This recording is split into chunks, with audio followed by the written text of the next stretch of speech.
باللہ من الشیطان الرجیم بسم اللہ الرحمن الرحیم وَإِذْ قَالَ إِبْرَاهِيمُ لِأَبِيهِ آزَرَ أَتَتَّخِذُ أَصْنَامًا آلِهَةً إِنِّي أَرَاكَ وَقَوْمَكَ فِي ضَلَالٍ مُبِينٍ۔ سورۃ الانعام آیت نمبر 74۔ وَإِذْ قَالَ، اور جب کہا، ابراہیم علیہ السلام نے۔ سورہ کے شروع سے جو بحث چلی آ رہی تھی،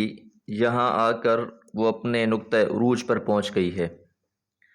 کہ اب آگے حضرت ابراہیم علیہ السلام اور ان سے پہلے اور ان کے بعد پیدا ہونے والے تمام انبیاء کا حوالہ دے کر بتایا گیا ہے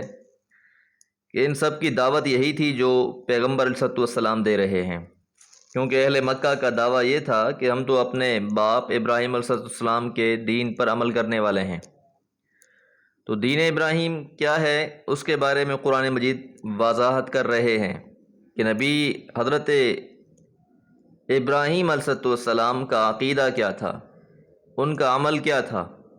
اور خاص طور پر ابراہیم علیہ السلام کا تذکرہ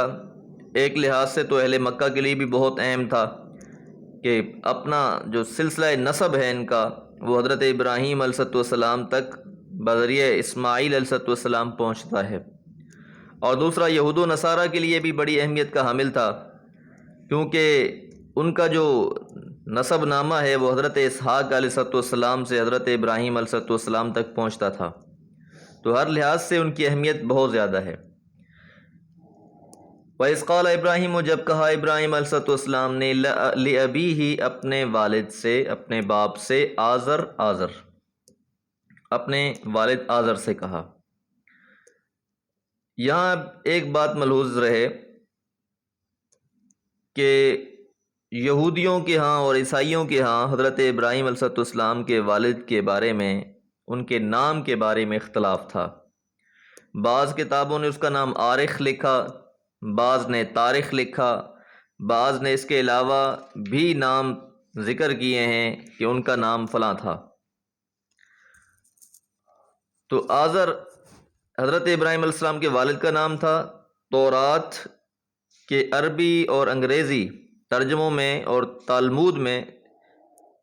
سب میں اس کا تلفظ ایک دوسرے سے مختلف ہے، تو قرآن نے یہاں جس تصریح کے ساتھ اس کا نام ذکر کیا ہے، اس سے معلوم ہوتا ہے کہ اس کے بارے میں یہود کے ہاں روایات کا جو اختلاف ہے اس کو دور کرنا مقصود ہے، اور قرآن مجید قدیم نسخوں کے لیے کسوٹی اور مہیمن کی حیثیت رکھتا ہے، اور براہ راست الہی وحی الہی پر مبنی ہے، اس وجہ سے یہی نام صحیح ہے۔ اس لیے یہاں پر تعویل کرنا کہ جی بعض کتابوں میں اس کا نام تو فلاں لکھا ہوا ہے، تو لہٰذا ہو سکتا ہے یہ ان کے والد نہیں چاچا ہوں، اور یہ کوشش کرنا کہ جی ان کے والد مشرک کیسے ہو سکتے تھے، وہ شرک میں کیسے مبتلا ہو سکتے تھے، تو قرآن نے بڑے واضح الفاظ میں یہاں یہ بات کہہ دی ہے، اور احادیث رسول میں بھی اس بات کو واضح طور پر بیان کیا گیا ہے کہ ان کے والد حقیقی کا نام ہی آزر تھا۔ اب حضرت ابراہیم نے اپنے والد سے کیا کہا؟ اتتخذو، کیا آپ بناتے ہو، اصنامن، بتوں کو، آلہہ، معبود۔ تو یہاں یہ بات واضح ہو گئی کہ حضرت ابراہیم علیہ السلام کے والد آزر بتوں کی پرستش کیا کرتے تھے، اور سابقہ کتابوں کے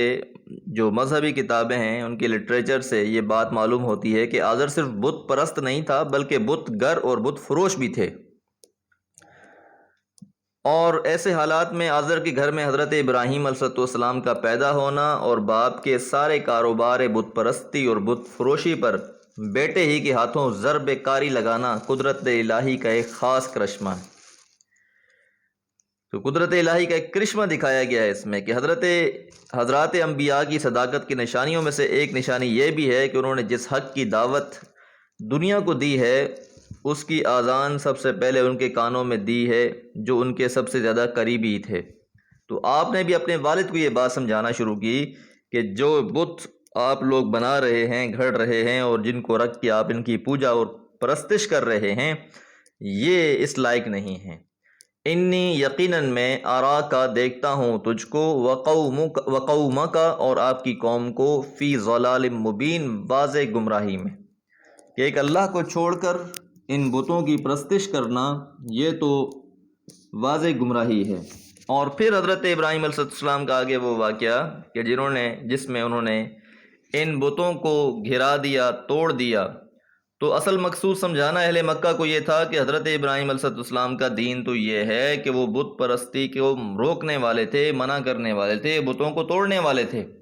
اور تم ان کی نسل ہو کر اور یہ دعویٰ بھی رکھتے ہو کہ ہمارا دین دین ابراہیمی ہے، آج تم نے بیت اللہ میں 360 بت بنا رکھے ہیں۔